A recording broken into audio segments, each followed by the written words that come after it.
नोहे केले एका चिंतिता विठ्ठले, सर्व साधनांचे सार भव सिंधू तरी पार. योग याग तपे केली तया नियमुपे, सर्व साधनांचे सार भव सिंधू तरी पार. तुका म्हणे जपा मंत्र त्रिअक्षरी सोपा, सर्व साधनांचे सार भव सिंधू तरी पार. विठ्ठल विठ्ठल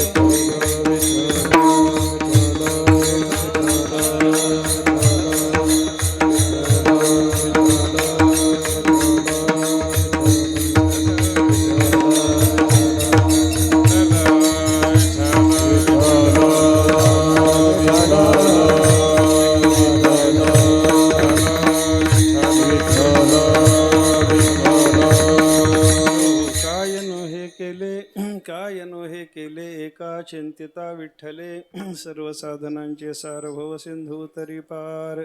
सेवेकरता घेतलेला अभंग जगद्गुरु संत शिरोमणी श्री तुकाराम महाराजांचा एक अत्यंत महत्त्वाचा असा अभंग आहे. या अभंगातून भगवंताच्या नामचिंतनाने आपल्याला प्राप्त होणाऱ्या फलाचं वर्णन तुकाराम महाराज करतात.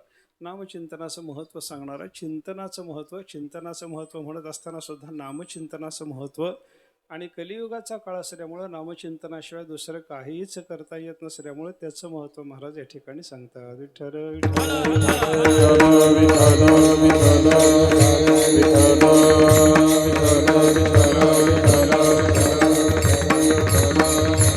चिंतनाचा महिमा तुकाराम महाराजांनी या अभंगातून सांगितलेला असल्यामुळे आपल्याला थोडं चिंतनाच्या संबंधानं चिंतन करायचं आहे बरं का. चिंतनाच्या बद्दल विचार करत असताना माझ्यासमोर 4 मुद्दे आहेत. पहिली गोष्ट, चिंतन कशाला म्हणायचं याचं स्पष्टीकरण करावं लागेल. दुसरी गोष्ट, चिंतनाची प्रशस्ती काय आहे याचा विचार करावा लागेल. तिसरी गोष्ट, चिंतनाची फलश्रुती काय आहे हे पाहावं लागेल. आणि मग कोणाचं चिंतन करायचं ते ठरवावं लागेल. विठ्ठल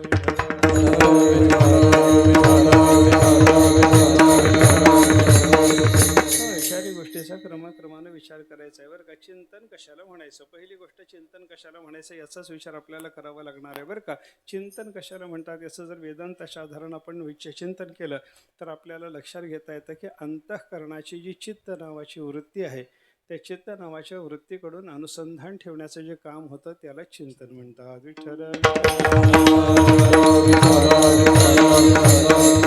अंतःकरणाचे 4 भाग आपल्याला पाहायला सापडतात: मन, बुद्धी, चित्त आणि अहंकार. मन कशाला म्हणायचं, बुद्धी कशाला म्हणायचं याच्याबद्दलचा वेदांतातला विचार वेगळा वेगळा आहे बरं का. अंतःकरणाची जी संकल्प विकल्प करणारी वृत्ती आहे तिचं नाव आहे मन. अंतःकरणाची जी निश्चय करणारी वृत्ती आहे तिचं नाव आहे बुद्धी. अंतःकरणाची अभिमान वाहणारी जी वृत्ती आहे तिचं नाव अहंकार. आणि अंतःकरणाची सदा सर्वकाळ एखाद्या विषयाचं अनुसंधान राखणारी जी वृत्ती तिचं नाव चित्त. विठ्ठल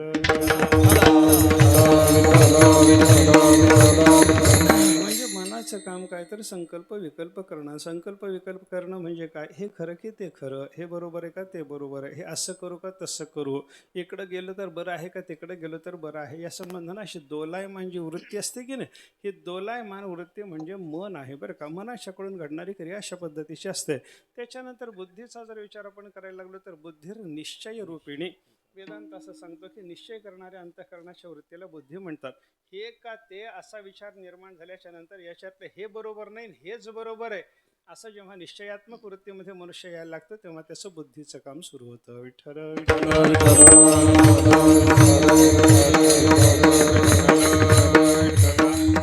आणि मग एखाद्या विषयाच्या संबंधानं अभिमान वाहण्याचं काम जेव्हा अंतःकरणाची वृत्ती करायला लागते, मी मी मी असं बोलणं जेव्हा सुरू होतं ना, तेव्हा देहाला मी म्हणणं, इंद्रियाला मी म्हणणं, प्राणाला मी म्हणणं, मनाला मी म्हणणं, बुद्धीला मी म्हणायचं, अशा पद्धतीनं मी मी मी मी जेव्हा सुरू होतं की नाही तेव्हा त्या अंतःकरणाच्या अहंकार नावाच्या वृत्तीचं काम सुरू झालं असं शास्त्र म्हणतं.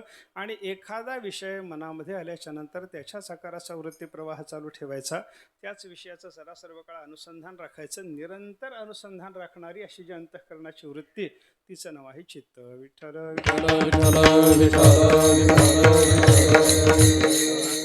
बुद्धीचं काम काय? संकल्प विकल्प करणं. आपला संसाराचा संकल्प विकल्प चालू असतो बरं का. आणि साधू पुरुषाच्या संकल्प विकल्पाचं चिंतन जर केलं तर त्यांचं मन संकल्प विकल्प करीत असलं तरी देवाच्या बद्दलचा संकल्प विकल्प त्यांचा चालू असतो बरं का. देव मला दर्शन देईल की न देईल असाच विचार असतो की नाही. देसे की न देसे, देसे की न देसे, पायाचे दर्शन म्हणवोनी मन स्थिर नाही, म्हणवोनी मन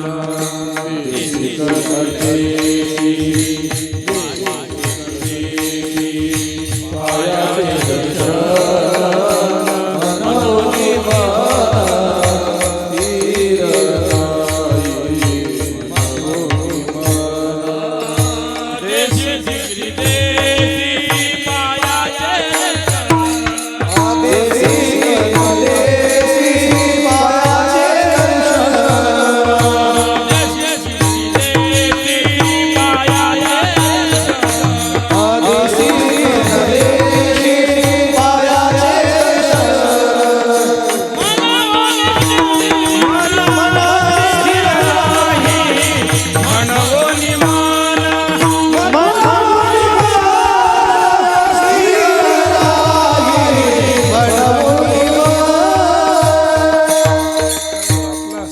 विकल्प जसा संसाराच्या संबंधानं चालतो तसा संताचा सगळा संकल्प विकल्प देवा संबंधानं चालतो. हे मन बुद्धी चित्त आणि अहंकार या चारही वृत्तीचं काम संसारी मनुष्याचं संसाराच्या संबंधानं चालतं आणि साधू पुरुषाचं या चारही वृत्तीचं काम परमात्म्याच्या संबंधानं चालतं. हा विचार मला बोलायचा आहे बरं का. आपण संकल्प विकल्प करतो हे की ते, असं की तसं, इकडं जाऊ की तिकडं जाऊ, अशा पद्धतीचा आपला संकल्प विकल्पाचा भाग असतो. पण साधू कसा संकल्प विकल्प करतो? तुकाराम महाराजाचा संकल्प विकल्प आत्ता आपण बोललो देवा मला तू दर्शन देणार आहेस की नाही मला काही कळत नाही म्हणे. देसी की न देसी, पायाचे दर्शन म्हणवनी मन स्थिर नाही. देवा मला पायाचं दर्शन देशील की देणार नाहीस? एकदा वाटतं की देव पायाचं दर्शन देणार आहे आणि एकदा असं वाटतं की देव मला पायाचं दर्शन देणार नाही, त्याच्यामुळं माझ्या अंतःकरणाला स्थिरता नाही. देवा बोलसी की न बोलसी मज सवे देवा. बरं का देवा माझ्याशी बोलशील की बोलणार नाही सांग बरं. मला एकदा असं वाटतं की तू माझ्याशी चार गोष्टी बोलणार आहेस आणि एकदा माझ्या अंतःकरणाला अशी भावना निर्माण होते की तू माझ्याशी बोलणार नाही. सकरिसी की न करिसी माझा अंगीकार, हा मज विचार पडिला देवा. तेव्हा तू माझा अंगीकार करणार आहेस का करणार नाही सांग बरं. मला एकदा असं वाटतं की तू माझा अंगीकार स्वीकार करणार आहेस आणि एक भावना अशी निर्माण होते की देव माझा अंगीकार करणारच नाही. हे इकडं आणि तिकडं, हेही आणि तेही अशा पद्धतीची वृत्ती जेव्हा निर्माण होते तेव्हा ते मनाचं काम आहे. विठ्ठल विठ्ठल.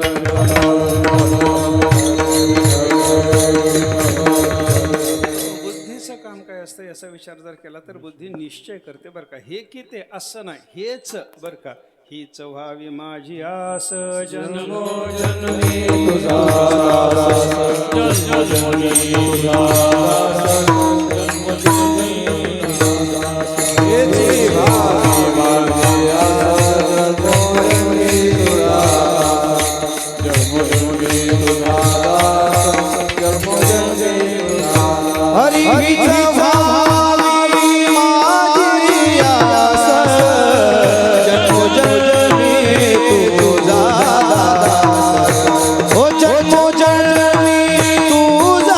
दास, जन्मोजन्मी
किंवा हेच दान देगा देवा तुझा विसरण व्हावा, असं हेच म्हणून जे बोलणं सुरू होतं ना, देवा माझ्या अंतःकरणाची भावना अशीच झाली पाहिजे की मी जन्मोजन्मी तुझा दास झालो पाहिजे, माझ्या अंतःकरणाची हीच भावना देवा तुम्ही निर्माण करा. हेच असं जे म्हणणं असतं की नाही, हे चकार आणि बोलणं निश्चयात्मक बोलणं आहे, हे बुद्धीचं काम आहे. अशा पद्धतीचा विचार करता येतो बरं का. म्हणजे संताचं बुद्धीचं काम सुरू होतं ते सुद्धा परमात्म्याच्या संबंधानं. आता अहंकाराचा विचार करा. अहंकाराचं काम काय असतं? अहंकार नावाची वृत्ती काय करते? एखाद्या विषयाच्या संबंधानं अभिमान वाहते. देहाचा अभिमान म्हणजे देहोहम, मी देह आहे, मी इंद्रिय आहे, मी प्राण आहे, मी मन आहे, मी बुद्धी आहे, अशा पद्धतीची सामान्य मनुष्याला भावना असते बरं का. मी संसारी आहे, मी अमक्या गावचा आहे, मी अमुक वतनदार आहे, अशा पद्धतीची भावना निर्माण व्हायला लागली तर तो सांसारिक अहंकार झाला. पण संत महात्म्यांच्या अहमवृत्तीचं जरी चिंतन आपण केलं तरी ती अहमवृत्ती सुद्धा देवाला समर्पण केलेली असते. विठ्ठल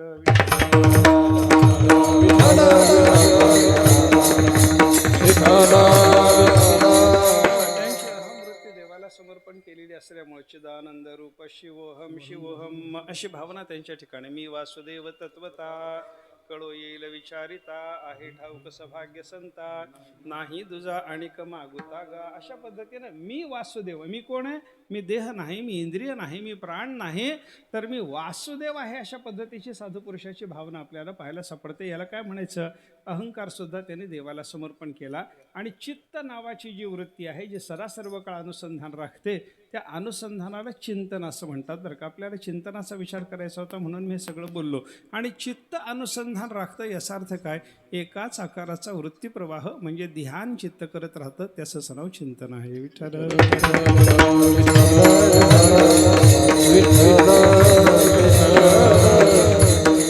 चित्त ते चिंतन, कल्पनेची धाव, जे जे वाढे हाव इंद्रियाची, असं तुकाराम महाराजांनी सुद्धा चित्ताचं लक्षण केलेलं आपल्याला पाहायला सापडतं. अनुसंधान राखणाऱ्या अंतःकरणाच्या वृत्तीचं नाव आहे चित्त. आणि एखाद्या विषयाचं अनुसंधान राखणं याला चिंतन असं म्हणतात. असं चिंतन शब्दाचा अर्थ आपल्याला कळाला. आता चिंतन म्हणजे काय हे कळाल्याच्या नंतर चिंतनाचं महत्त्व काय. आपण परमार्थाच्या दृष्टीनं नेहमी चिंतन करावं, परमेश्वराचं चिंतन करावं असं ऐकून असतो. तेव्हा हे देवाचं चिंतन काय महत्त्वाचं आहे याचा जर विचार केला तर साधकाच्या जीवनातली पहिली साधना म्हणूनही चिंतनाचं महत्त्व आहे. आणि सिद्ध पुरुषाच्या ब्रह्माभ्यासामधलं पहिलं अंग म्हणूनही चिंतनाचं महत्त्व आहे. विठ्ठल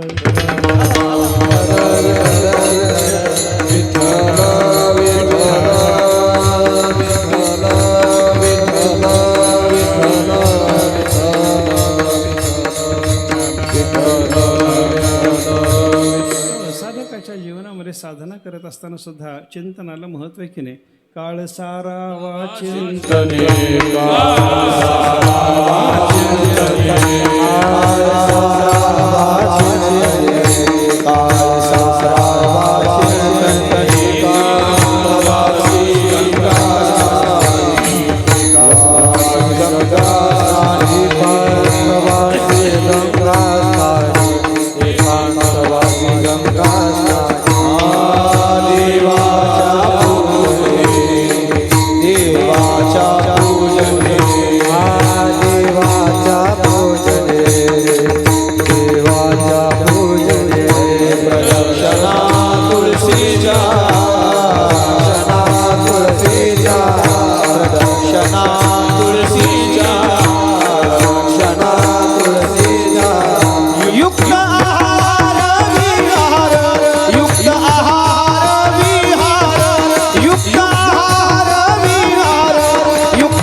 हरी काळसा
साधना कोणती करायला सांगितलेली असेल तर चिंतन करावं, भगवंताचं चिंतन करावं, हेच तुकाराम महाराज बोलतात बरं का. कारण साधकाने आपला जीवनक्रम कसा राखायला पाहिजे, कसं जगावं, त्यानं कशा कशा पद्धतीची साधना करावी हे सांगताना तुकाराम महाराजांनी पहिलं सांगितलं, काळ सारावा चिंतने. भगवंताचं चिंतन करत करत काळ सारला पाहिजे. एकांतवासे, ते चिंतन करण्याकरता एकांतवासात राहिलं पाहिजे. गंगा स्नाने, पवित्र अशा गंगाजलानं स्नान केलं पाहिजे बरं का. गंगा जलासारख्या पवित्र जलामध्ये स्नान करण्याच्या योगानं चित्तवृत्ती शांत होण्याची शक्यता आहे. एकांतामध्ये गेल्याच्या नंतर चित्तवृत्ती शांत होण्याची शक्यता आहे बरं का. देवाच्या पूजने, देवाच्या सगुण मूर्तीचं पूजन आपण जर करायला लागलो तर त्याच्याने चित्तवृत्ती एकाग्र होण्याची शक्यता आहे. प्रदक्षिणा, तुळशीसारख्या पवित्र वृक्षाला प्रदक्षिणा घातली तर आपली चित्तवृत्ती एकाग्र होते बरं का. युक्त आहार विहार नियम इंद्रियासी सार. आपण युक्त आहार विहार म्हणजे नियमस्थ आहार विहार करायला लागलो तर त्याच्यानंही चित्तवृत्ती सात्विक होते, एकाग्र होते, शुद्ध होते. आणि चित्तवृत्ती एकाग्र करायची कशा करता तर देवाच्या चिंतना करता. विठ्ठल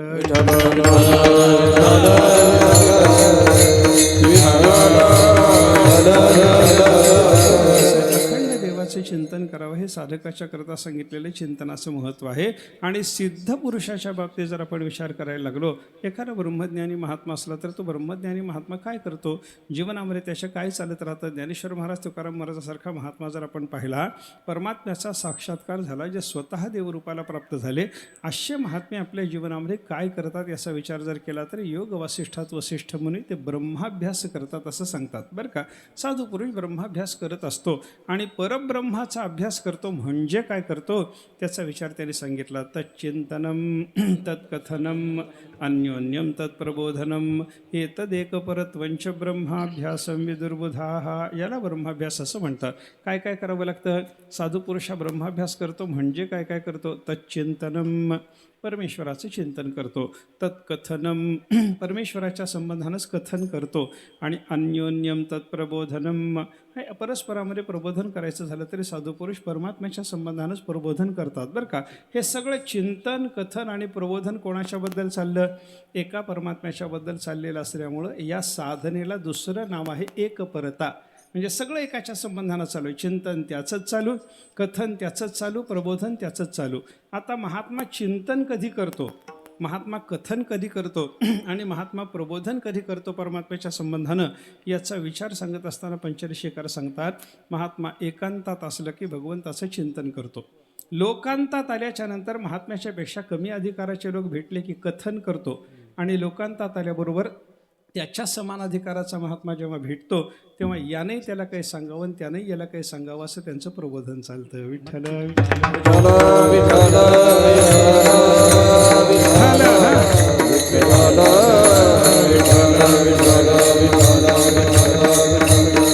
असं चिंतन, कथन आणि प्रबोधन एका परमात्म्याच्या संबंधानं चालत असल्यामुळे या साधनाला एकपरता म्हणतात. आणि ही एकपरता म्हणजेच ब्रह्माभ्यास आहे अशा पद्धतीचा विचार योग वासिष्ठात वसिष्ठ मुनी सांगतात बरं का. असा परब्रह्माचा अभ्यास करणं म्हणजे 3 अंगानं परब्रह्माचा अभ्यास पूर्ण करावा लागतो. तो 3 अंगानं पूर्ण करत असताना पहिलं अंग आहे परमात्म्याचं चिंतन करणं. मला काय सांगायचं होतं, चिंतनाची प्रशस्ती काय. दुसरा मुद्दा माझ्यासमोरचा होता, चिंतन महत्त्वाचं कशामुळं आहे तर साधकाच्या जीवनातलं पहिलं अंग ही भगवंताचं चिंतनच आहे.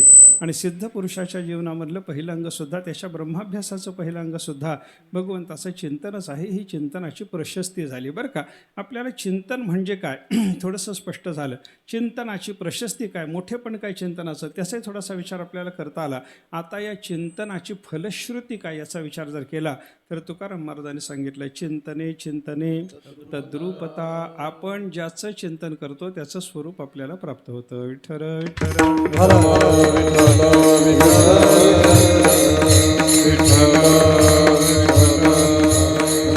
आपण ज्याचं चिंतन करू त्याचं स्वरूप आपल्याला प्राप्त होणार बरं का. मग कोणाचं चिंतन करावं, संसाराचं चिंतन केलं की संसाराचं रूप येतं आणि देवाचं चिंतन केलं की आपल्याला देवाचं स्वरूप प्राप्त होणार. कारण चिंतन ज्याचं करू त्याचं स्वरूप आपल्याला प्राप्त होणार. हा जर नियम असेल तर संसाराच्या चिंतनानं संसाराचं रूप येतं आणि देवाचं चिंतन जर आपण केलं तर आपल्याला देवाचं रूप प्राप्त होणार आहे. संसाराच्या रूपाचा विचार जर केला तर ते दुःखरूपता आहे आणि परमात्म्याच्या रूपाचा विचार जर केला तर तिथं सुखरूपता आहे. मग दुःखरूप संसाराचं चिंतन केलं आपल्या पाठीमागं दुःख लागतं आणि सुखरूप परमात्म्याचं चिंतन केलं तर आपल्या पाठीमागं सुख लागतं. विठ्ठल विठ्ठल विठ्ठल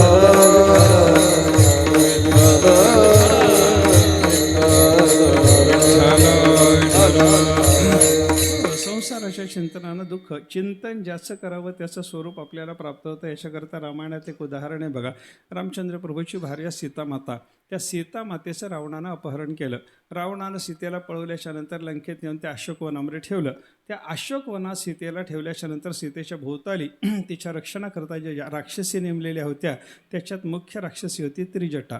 आणि त्या त्रिजटेला एकदा काहीतरी स्वप्न पडल्याच्या निमित्तानं सीतेच्याबद्दल तिला अनुकूल बुद्धी निर्माण झाली होती. मग ती त्रिजटा सीतेला समजावून सांगायची, काळजी करू नको सीते, रडत बसू नको, रामचंद्र प्रभू इथे येणार आहेत, तुझा अंगीकार करणार आहे, तुला इथून घेऊन जाणार आहेत, काही काळजीचं कारण नाही, 4 दिवस तुला हे दुःख सहन करावं लागेल, याच्या पलीकडे काही नाही. सीतेचं ते असं समाधान करण्याचा प्रयत्न करायची. सीतामाता त्याच्यानं थोडीशी समाधानी कधी व्हायची बरं का. एका दिवशी असंच समाधान केलं सीतेचं त्रिजटेनं. आणि संध्याकाळची वेळ झालेली असल्यामुळे त्रिजटेनं सांगितलं की मला आता घरी जावं लागेल. माझ्या घरी मी गृहस्थाश्रमाची बायको आहे, माझा नवरा आहे घरी, मला स्वयंपाक करावा लागतो, नवऱ्याला जेव घालावं लागतं, मुलं बाळ आहे त्यांचं सगळं संगोपन करावं लागतं, याच्याकरता मला घरी जायचं बरं का सीते आता. आणि तू रात्री इथं एकटी राहणार आहेस, मी तुझ्यासोबत नाही, बाकीच्या राक्षसी तुला बोलत नाहीत, त्याच्यामुळे तुला कदाचित शोक निर्माण होण्याची शक्यता आहे. पण मी तुला समजावून सांगितलं ना, रामप्रभू येणार आहेत, तुझा अंगीकार करणार आहेत, त्याच्यामुळे तुला शोक करण्याचं कारण नाही, हे मी तुला समजावून सांगितलं ना, आता शोक करायचा नाही. सीतेनं मान्य केलं की मी शोक करणार नाही, अखंड रामाचं चिंतन करीत रात्रभर राहते. त्रिजटा गेली घरी. आणि दुसऱ्या दिवशी जेव्हा त्रिजटा सीतेच्या सेवेमध्ये प्रस्तुत झाली तेव्हा पाहिलं तर सीतेला आदल्या दिवशीपेक्षा जास्त शोक आहे. रडायला लागली सीता. शांत राहा. सीता मातेचं ते रडणं पाहिल्याबरोबर, सीतेचं ते रडणं पाहिल्याच्या नंतर त्रिजटेनं सीतेला विचारायला सुरुवात केली, काय झालं सीते तुला? काल तरी तुला समजावून सांगितलं होतं ना, रामप्रभू येणार आहेत इथं. विठ्ठल विठ्ठल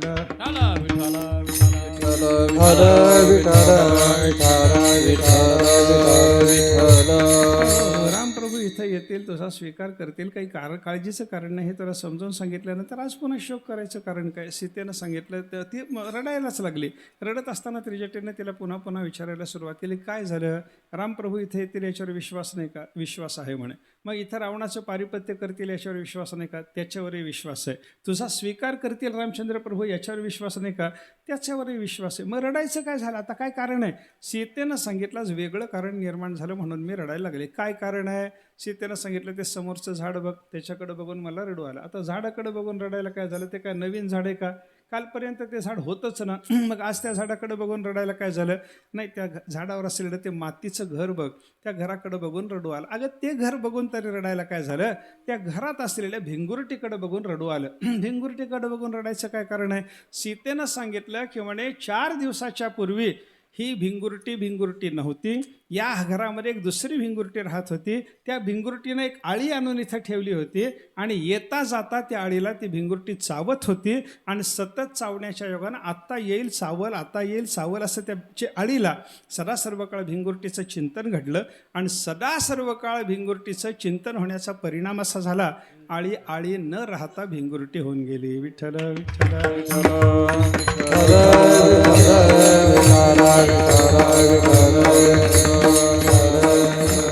म्हणे आळी जिवे नुरे चिवे गळी. आळी वेगळी राहतच नाही. तुका म्हणे आळी झाली भिंगुरटीचं सगळी दोन्ही प्रमाण आहेत बरं का. आळी न राहता ती भिंगुरटी होऊन गेली असं सीतेनं सांगितलं. सीता म्हणायला लागली, हे पाहिल्याच्या नंतर मला रडू आलं.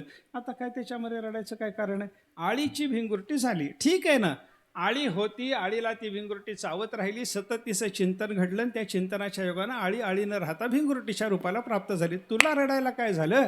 तिथं सीतेनं दिलेलं उत्तर फार सुंदर आहे. पाकिटोयम भ्रमरी भविष्यती निदिध्यासैर्यथाहम तथा श्यामेव मृगुनंदनोपि त्रिजटे दाम्पत्य सौख्यंगतम शोकम मा वह मैथिलेंद्र तनये तेनापि योगः कृतः सीता सोपी भविष्यती ती तरले तन्नो मतम जानकी. सीतेनं सांगितलं, ती आळी न राहता भिंगुरटी झालेली पाहिल्यापासून माझ्या मनाला बेचैनी आली, म्हणून मला दुःख झालं, म्हणून मी रडायला लागले. काय कारण सीतेनं सांगितलं, आळीनं भिंगुरटीचं सतत चिंतन केलं. हो, त्या सतत चिंतनाचा परिणाम काय झाला, आळी आळी न राहता भिंगुरटी झाली. त्याचं वाईट वाटायचं कारण असं आहे, जसं आळीनं भिंगुरटीचं चिंतन केलं तसं इथं बसून मी सतत रामप्रभूचं चिंतन करते आणि रामाच्या चिंतनानं मी सीता जाऊन जर राम झाले तर तो एक राम, मी एक राम, दाम्पत्याचा आनंद गेला म्हणे. विठ्ठल विठ्ठल विठ्ठल विठ्ठल विठ्ठल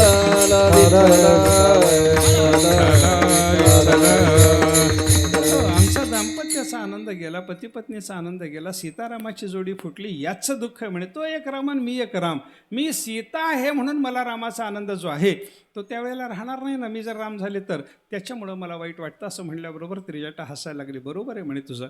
आळीला पाहिलं तो, आळीची भिंगुरटी झालेली लक्षात आलं तुला. आळीची भिंगुरटी भिंगुरटीच्या चिंतनानं झाली. आळीनं सतत भिंगुरटीचं चिंतन केलं, त्याच्यामुळे तिला भिंगुरटीचं रूप प्राप्त झालं. तसं तुला वाटतंय की बाबा मी रामाचं चिंतन केलं की मला रामाचं रूप प्राप्त होईल आणि आमचं दाम्पत्य सौख्य जाईल, सीतारामाची जोडी फुटेल, असं तुला वाटतं ना. तसं वाटायचं काही कारण नाही. शोकम्मा वह मैथिलेंद्र तनये, सीते तुला शोक करण्याचं कारण नाही. कारण का, इथं बसून तू रामाचं चिंतन करतेस की नाही, तिथं बसून तो तुझं चिंतन करतो म्हणे.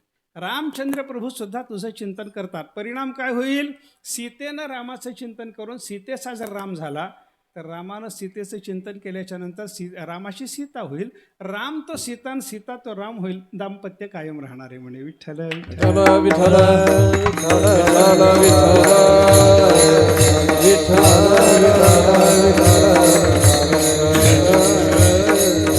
याचा अर्थ काय झाला, पतीनं पत्नीचं आणि पत्नीनं पतीचं चिंतन केलं की त्याचं रूप प्राप्त होतं.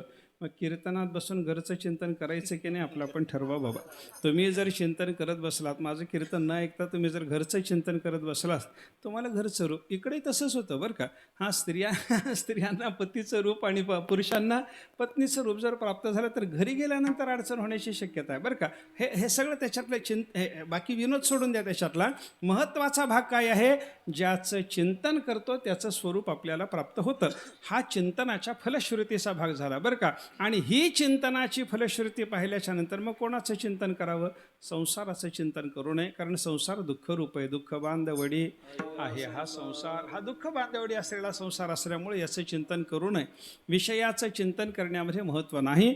परमात्म्याचं चिंतन केलं की आपल्याला सुखरूपता प्राप्त होते, म्हणून देवाचं चिंतन करावं. विठ्ठल विठ्ठल विठ्ठल विठ्ठल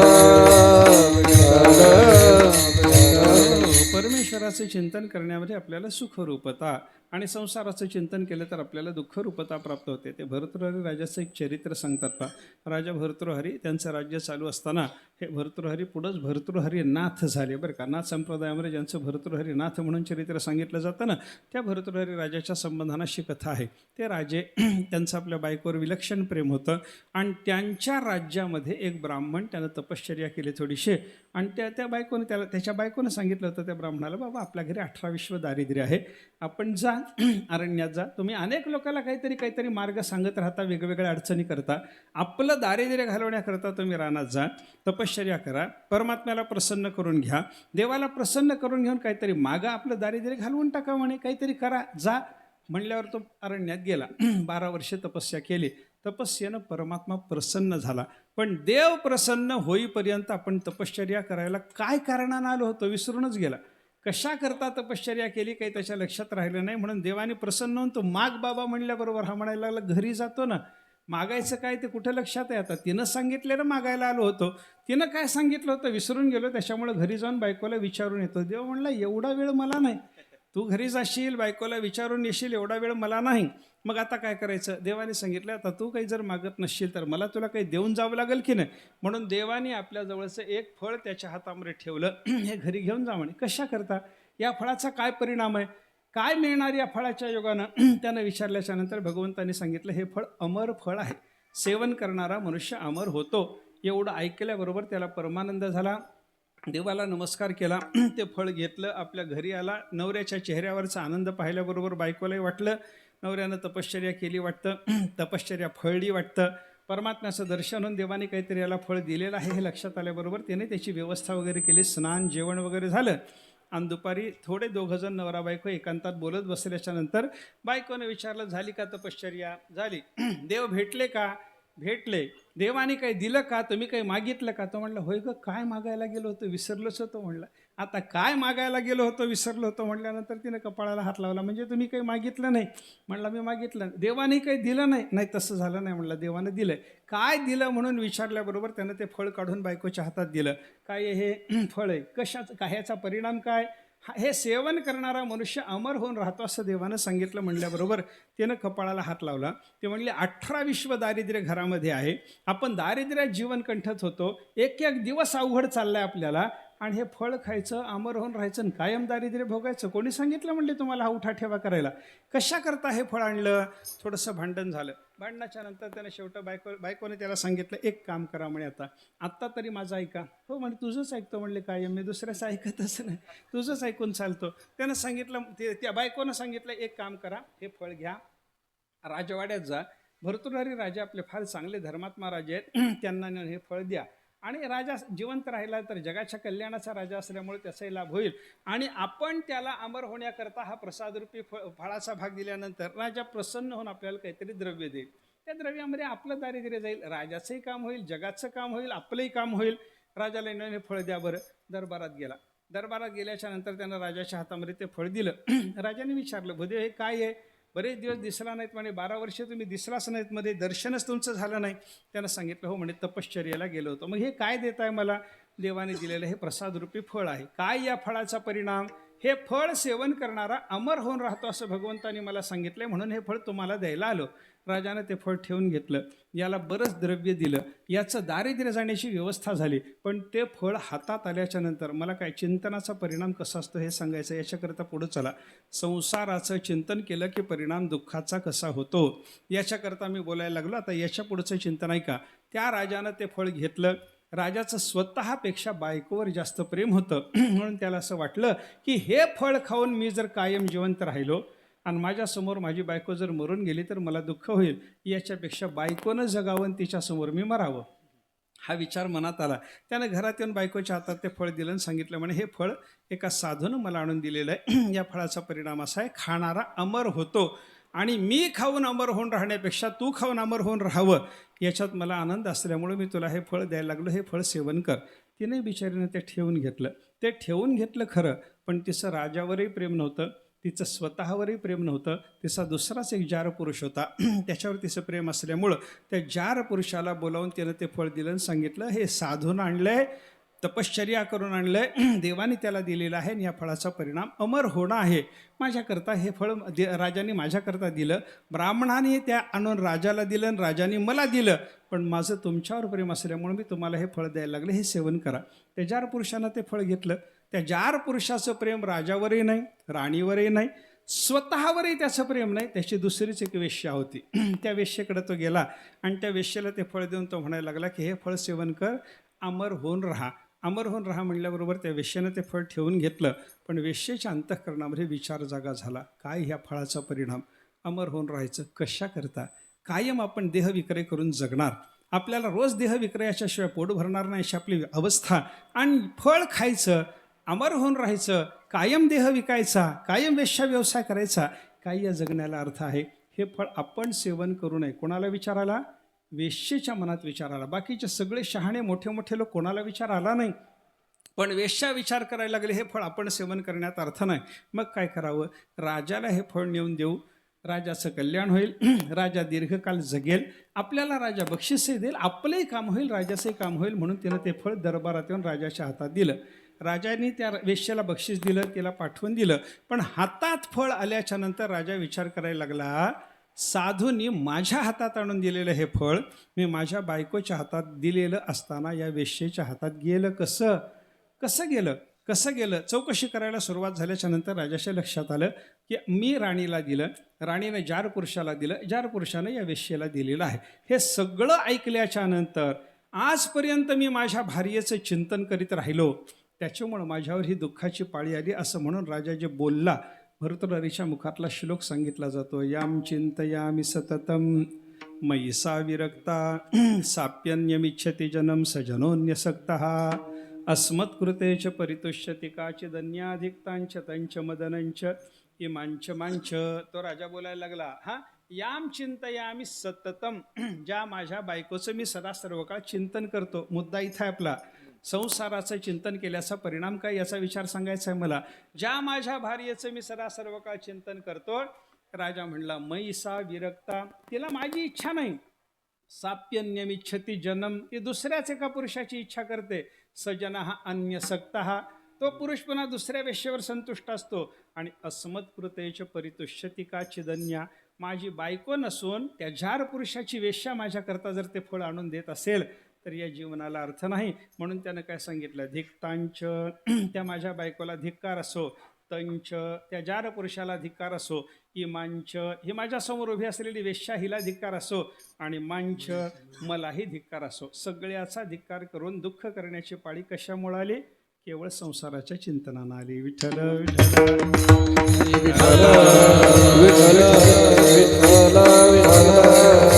हा संसाराच्या चिंतनाचा परिणाम आहे आणि परमात्म्याच्या चिंतनाचा परिणाम सुखरूपता प्राप्ती आहे. म्हणून संसाराचं चिंतन सोडून परमात्म्याचं चिंतन करा. जगद्गुरु शंकराचार्य विवेक चुडामणी ग्रंथामध्ये आपल्याला सांगतात, पहा, हा सगळ्या अनात्म पदार्थाचं चिंतन सोडून द्या. अनात्मचिंतनं त्यक्त्वा कश्मलं दुःख कारणम चिंतयात्मानमानंदरूपम यन्मुक्तिकारणम. आचार्याने सांगितलेले चिंतन असं आहे, अनात्मचिंतनं त्यक्त्वा, अनात्मा असलेल्या संसाराचं चिंतन सोडून द्या. कश्मलम, ते संसाराचं चिंतन दोष निर्माण करणार आहे. दुःख कारणम, दुःखाला कारण ठरणार आहे. मग काय करा? अनात्म्याचं चिंतन सोडून चिंतय आत्मानम, आत्मस्वरूपाचं चिंतन करा. का करा? आनंदरूपम, तो आनंदरूप आहे म्हणून त्याचं चिंतन करा. त्याच्यानं फल काय मिळेल? यन्मुक्ती कारणम, ते आत्म्याचं चिंतन केलं म्हणजे मोक्ष प्राप्त होतो. म्हणून तेच तुम्ही करा, संसाराचं चिंतन करू नका. विठ्ठल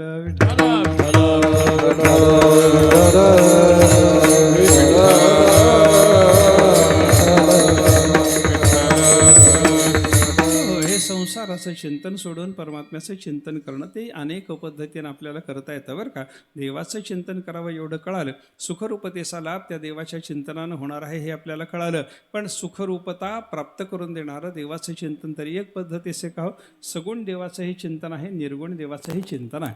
आपण वेदांतातलं एक एक वाक्य घेऊन त्याचं चिंतन करायला लागलो. परमात्मा कसा आहे? सत्यम ज्ञानमनंतम ब्रह्म, परमात्मा सत्य स्वरूपाचा आहे. परमात्मा ज्ञानस्वरूपाचा आहे. परमात्मा अनंत म्हणजे अमर्याद आहे. असं देवाचं चिंतन जर आपण करू लागलो तर तेही देवाचं चिंतन आहे. तो परमात्मा आणि मी दोघं वेगळे नाही. तुझं मज नाही भेद केला सहज विनोद, केला सहज विनोद, केला सहज समज नाही वेद केला सहज विनोद, केला सहज विनोद, केला सहज विनोद.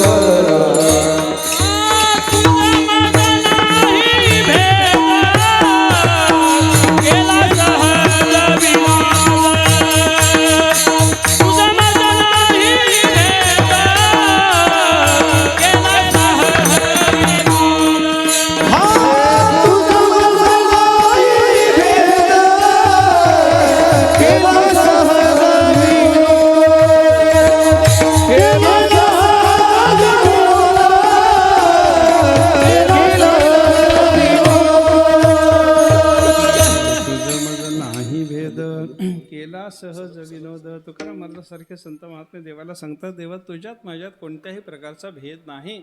मीही सच्चिदानंद रूप आहे, तूही सच्चिदानंद रूप आहेस. मी कुटस्थ रूपानं येतो, तू ब्रह्मरूपानंही. आपल्या दोघांमध्ये ऐक्याचा विचार आहे. असं चिंतन जेव्हा संत महात्मे करतात तेव्हा त्याला सुद्धा देवाचं चिंतन म्हणतात बरं का. निर्गुणाचं चिंतन अशा पद्धतीनं वेगळं वेगळं आपल्याला करता येतं. वेदांतामध्ये एक लय चिंतन नावाची प्रक्रिया सांगितली. पहा, लय चिंतन म्हणजे काय? कार्याचा कारणामध्ये लय करत जायचं. जे जे कार्य आहे, निर्माण झालेला जो जो पदार्थ आहे, तो निर्माण झालेला पदार्थ ज्याच्यापासून निर्माण झाला त्याच्यामध्ये त्याचा लय करत जायचं.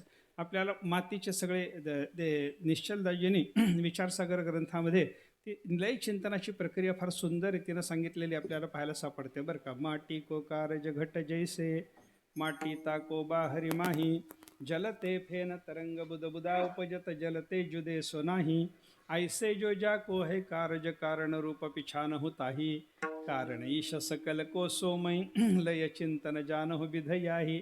लय चिंतन कशाला म्हणायचं याचा त्यांनी विचार सांगितला बरं का. माटी को कारज घट जैसे, मातीपासून निर्माण होणारे घटासारखे पदार्थ विचारात घ्या. मग हे घटासारखे पदार्थ पाहिल्याच्या नंतर या घटासारख्या पदार्थात आत बाहेर काय आहे? माटी ताको बाहरी माही, त्याच्या अंतर्बाह्य मातीच आहे. म्हणून त्यांना घट वगैरे काही न म्हणता माती म्हणून जाणायला शिका.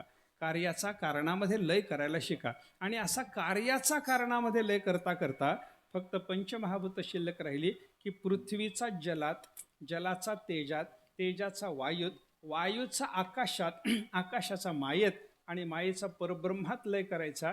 आणि ते परब्रह्म मी आहे असं चिंतन करणं याचं नाव लय चिंतन आहे. विठ्ठल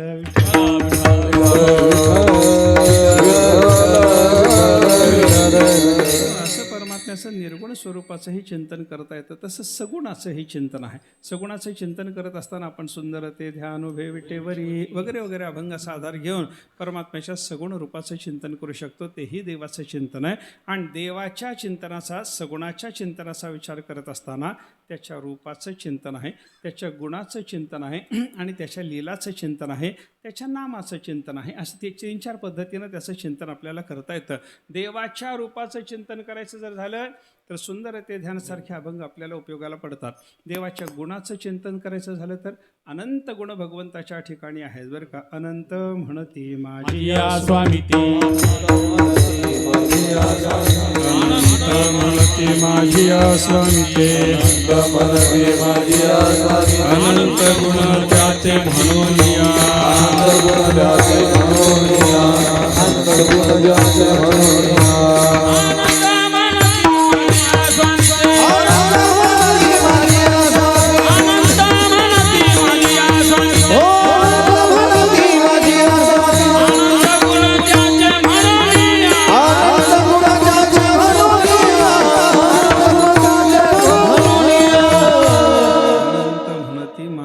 स्वामी ते नामदेवरायांनी केलेलं वर्णन आहे बरं का.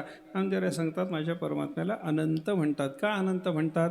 अनंत गुण त्या ते म्हणून या, त्याच्या ठिकाणी अनंत कल्याण गुण आहेत म्हणून त्या देवाला अनंत असं म्हणायचं. सगळे चांगले गुण देवाच्या ठिकाणी असल्यामुळं देवाला कल्याण गुण निधान म्हणतात.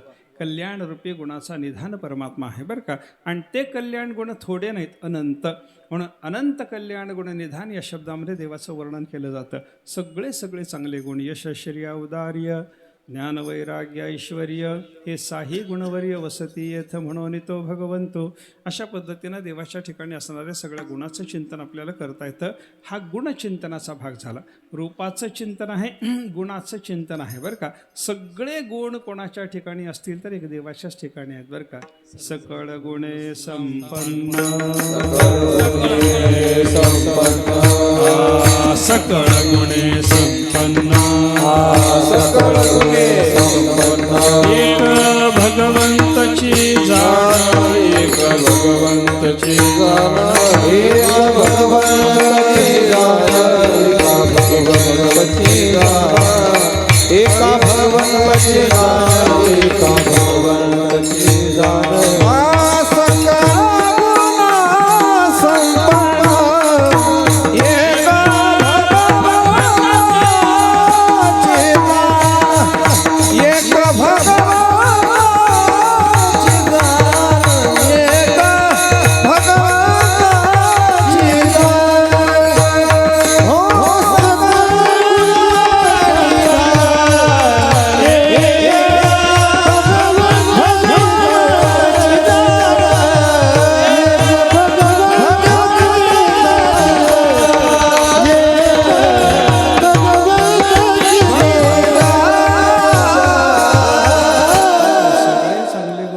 ठिकाणी असतील तर एक भगवंताच्या ठिकाणी आहेत. सकळ गुणे संपन्न, एक भगवंतची जाण, वरकड कोठे काही, कोठे काही, एक आहे एक नाही, कुठे एखादा गुण आहे तर दुसरा नसतो, अशी अवस्था जगातली पाहायला सापडते. पण परमात्म्याच्या ठिकाणी मात्र सगळेच्या सगळे चांगले गुण आहेत. म्हणून देवाच्या सगळ्या चांगल्या गुणाचं चिंतन करणं याला गुणचिंतन म्हणतात. आणि परमेश्वराच्या लीलाचा विचार आपल्याला करावा लागतो. एक पूतना देवाने मारली, एवढी लीला जरी विचारात घ्यायची झाली त्याच्यामध्ये सुद्धा अनेक पद्धतीचा विचार आपल्याला करावा लागतो बरं का. पूतनेच्या स्तनातलं देवाने दूध घेतलं, ते दूध घेऊन परमात्म्याने काय केलं, पोटामध्ये टाकलं. देवाने दूध घेतलं म्हणजे ते पोटात जाणारच आहे ना. देवाच्या पोटात ते दूध गेल्याच्या नंतर ऐका, देवाच्या उदरामध्ये अनंत ब्रह्मांड आहेत आणि अनंत ब्रह्मांडाच्या पोषणाकरता देवाने ते दूध पाठवून दिलं, असा एक विचार करता येतो. अनंत ब्रह्मांडाला त्या दुधाबरोबर असलेल्या विषाची काही बाधा होऊ नये याचं चिंतन देवाने केलं, याचाही विचार करता येतो. म्हणजे एक एक लीला घ्यायची आणि त्या लीलेच्या संबंधानं वेगळ्या वेगळ्या प्रकारच्या रहस्याचा विचार करायचा, याला म्हणतात लीला चिंतन. आणि सगळ्यात सोपं चिंतन म्हणजे नामचिंतन बरं का. नामचिंतन सगळ्यात सोपं आहे. तुका म्हणे सोपे आहे सर्वाहुनी, सगळ्यात सोपं आहे, सगळ्यात सोपं आहे. असं सगळ्यात सोपं असलेलं नामचिंतन ते केलं की सगळं काही केल्यासारखं होतं. महाराज अभंगाच्या पहिल्या चरणात काय नो हे केले, काय नो हे केले, काय नो हे केले, काय नो हे केले, काय नो हे केले, काय नो हे केले,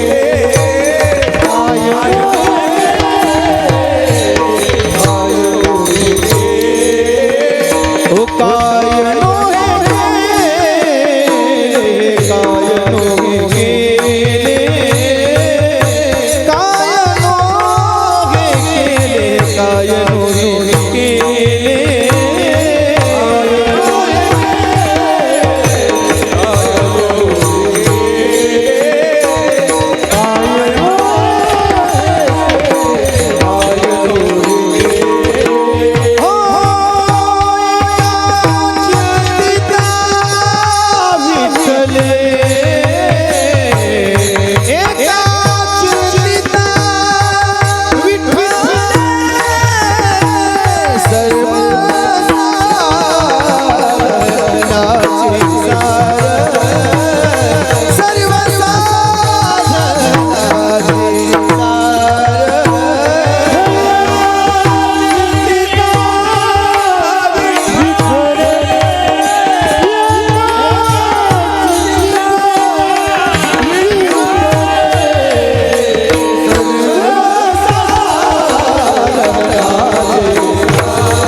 महत्त्वाचं असल्यामुळे तुकाराम महाराजांनी अनेक ठिकाणी सांगितलं की बाबा नामाचं चिंतन करावं. जगात देवाच्या नामचिंतनाच्या शिवाय दुसरं कोणतंही साधन आपल्याला करता येत नाही.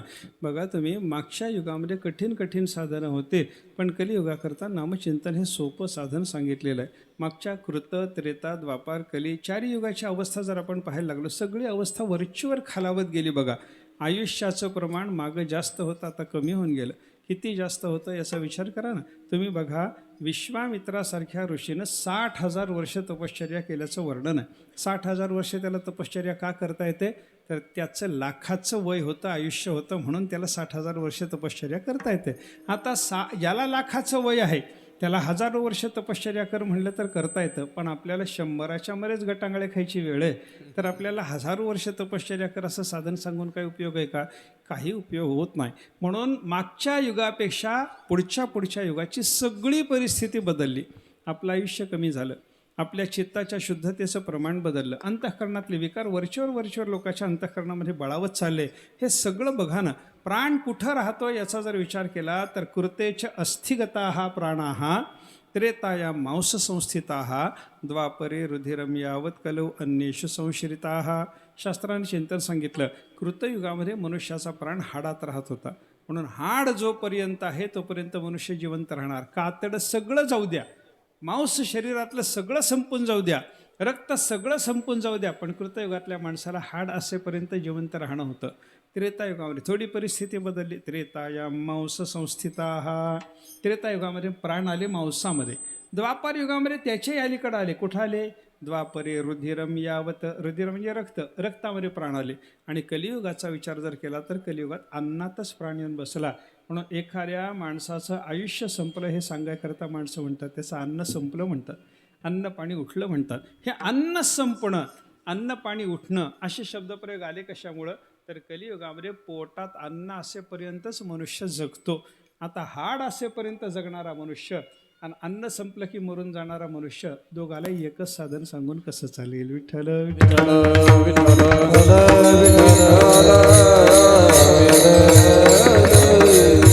म्हणून पुढच्या काळामध्ये सोपं साधन सांगावं लागलं असा विचार आहे बरं का. मग कसं साधन सांगितलं?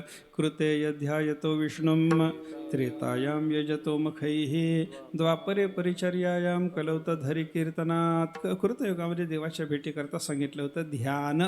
आपल्याला कलियुगात ध्यान करता येतं का?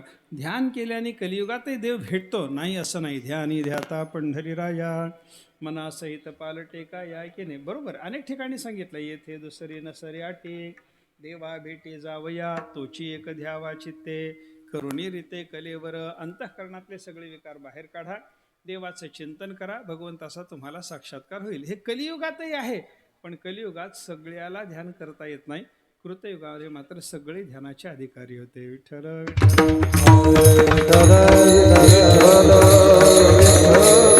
त्रेतायुगामध्ये सर्वांना यज्ञ करता येत होता. आपल्याला कलियुगात सगळ्याला यज्ञ करता येत नाही महाराज.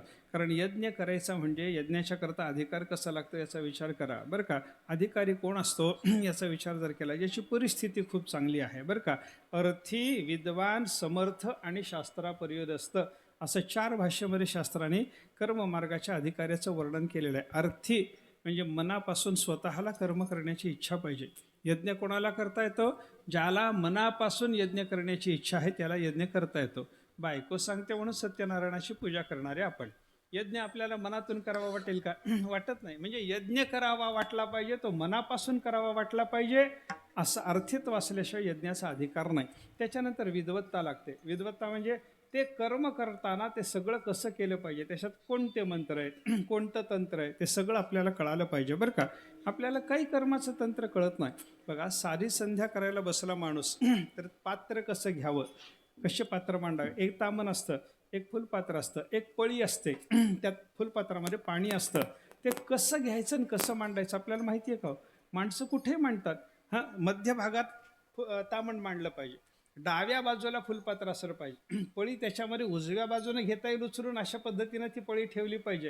हे सगळं आपण विसरूनच गेलो ना आता. आपल्या म्हणजे कर्माचं तंत्र विसरलं, कर्माचे मंत्र विसरले बरं का. उचित विधी विधान नकळे न घडे सर्वथा. तुकाराम महाराजासारखे संत महात्मे सांगतात, कर्माच्या बाबतीतला योग्य विधी आपल्याला पहिल्यांदा न कळे, आणि जेवढा कळतो तेवढा सुद्धा न घडे, अशी झाली अवस्था. विठ्ठल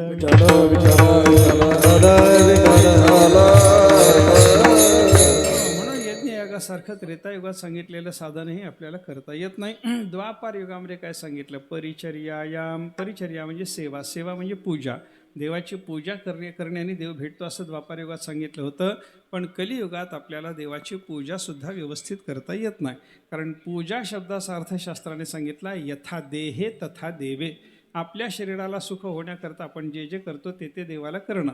आता उन्हाळ्याचे दिवस आहेत, आपल्याला तासाला पाणी प्यायला जर लागत असेल तर देवघरात जाऊन देवाला सुद्धा तासाला पाणी दिलं पाहिजे, तर ती पूजा झाली.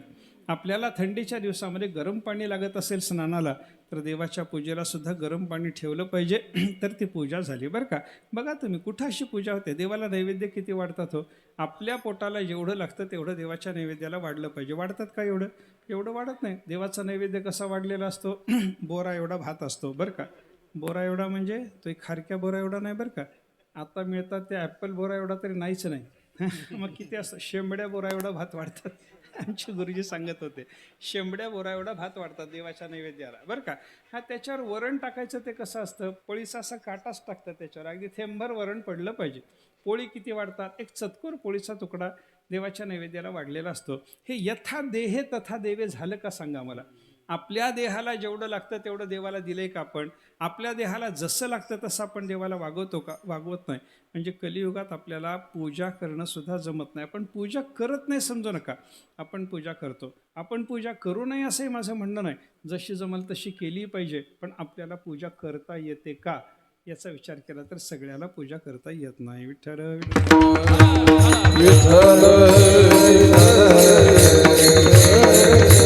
मग आपल्याला ध्यान जमत नाही, आपल्याला यज्ञ जमत नाही, आपल्याला देवाची पूजा जमत नाही. मग कलवत हरी कीर्तनात. कलियुगामध्ये फक्त देवाचं चिंतन करा, देवाचं संकीर्तन करा. कलियुगा माझी कलियुगा माझी करावे कीर्तन.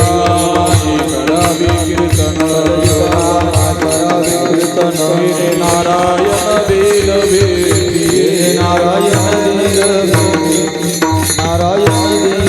कलियुगा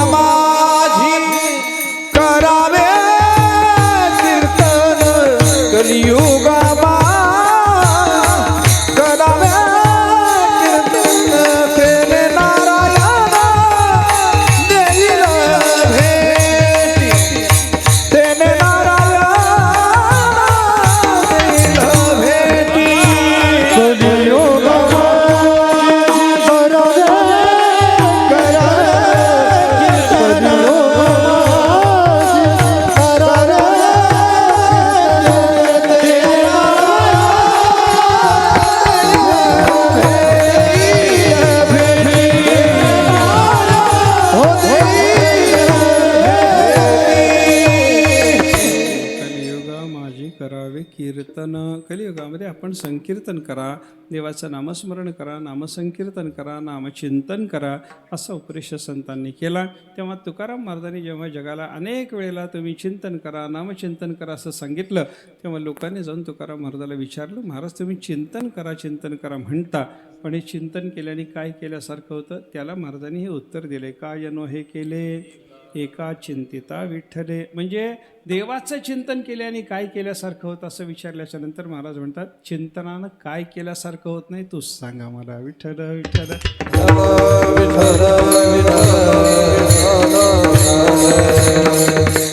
प्रश्न विचारल्याच्या नंतर तसे उत्तर देण्याचे दोन प्रकार असतात बरं का. आपल्याला समजा ह्याच्याने काय केल्यासारखं होतं असं विचारलं तर हे केल्यासारखं होतं असे सांगता येतं, आणि काय केल्यासारखं होत नाही असे सांगता येतं. मी एक उदाहरण सांगतो, माझ्या जीवनात अनुभवाला आलेलं. एकदा रस्त्याने चाललो, म्हणजे प्रवासात होतो, एस-टीनं प्रवास करत होतो त्यावेळेसची गोष्ट आहे. प्रवासात होतो आणि प्रवासात माझ्यासमोर दोन माणसाचं भांडण चाललं होतं, दोघाचं भांडण चाललं होतं. त्याच्यामध्ये एक सासरा होता आणि एक जावई होता. जावयाचं सासऱ्याचं भांडण. जावयानं सासऱ्याला भांडता भांडता, काय दिलं तुम्ही मला, काय दिलं तुम्ही मला असा प्रश्न विचारल्याबरोबर तो सासरे उठला, बाह्या बाजूला केल्यानं तो म्हणला, तुला काय दिलं नाही रे. संपलं. मला एवढं ऐकायला मिळालं ते त्यावेळेला, ऐकताना भांडण ऐकायला यायला लागलं म्हणून दुर्दैव वाटलं होतं, पण कीर्तनात वापरायला मिळाल्यावर सुदैव वाटायला लागलं आता. ते भांडण काय होतं, काय दिलं तुम्ही, आणि त्याला हे दिलं ते दिलं सासरा सांगत नाही, तो म्हणतो तुला काय दिलं नाही. याचा अर्थ काय झाला, सगळं दिलेलं आहे, सगळं दिलं. काय दिलं नाही याचा अर्थ जसं सगळं दिलं होतं त्याप्रमाणे नामचिंतन केल्यावर काय केल्यासारखं होतं, तर काय नो हे केले सासऱ्याच्या उत्तरासारखंही उत्तर आहे. विठ्ठल विठ्ठल विठ्ठल विठ्ठल.